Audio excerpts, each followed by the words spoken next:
তা আমাদেরকে বিগত 3টে ইলেকশনের কথা মনে করিয়ে দেয়। আমরা প্রশাসনের যে আচরণ, সেই আচরণ জুলাইয়ের পরবর্তীতে আমরা ভেবেছিলাম সেটির ইতিবাচক, সেটির পরিবর্তন হবে। দুঃখজনক বিষয় হচ্ছে তাদের সে আচরণ, যে স্থাবকের যে আচরণ, একটি দলকে যেভাবে আনকন্ডিশনালি যেভাবে সাপোর্ট দিয়ে যাচ্ছে যে আচরণ, সেটি আমাদেরকে আহত করছে। এভাবে যদি চলতে থাকে তাহলে এই সরকারি অর্থ অপচয় করে এই নির্বাচনের কোনো প্রয়োজন নেই।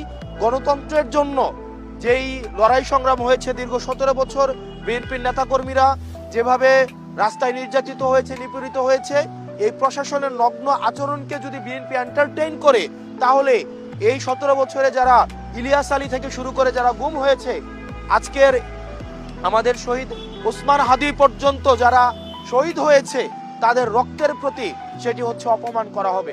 সেজন্য বিএনপিকে গণতন্ত্র যদি রক্ষা করতে হয় তাহলে এই প্রশাসনের নগ্ন আচরণের তাদেরকেও প্রতিবাদ জানাতে হবে। আর যদি প্রতিবাদ না জানায় তাহলে জনাব তারেক জিয়া সাহেবকে নির্বাচন কমিশনারের সাথে বসে ওনারা কয়টা আসন চায় সেটি দিয়ে এই জনগণের সাথে কোনো প্রহসন করার আসলে আমি প্রয়োজন বোধ করি না। ডিসিরা, এসপিরা নগ্নভাবে এই নির্বাচনে হস্তক্ষেপ করছে। আমরা এই হলফনামা বাছাই থেকে শুরু করে আমাদের আজকে পর্যন্ত আমাদের এই তাদের যেই প্রশাসনের যেই বায়াস যে আচরণ,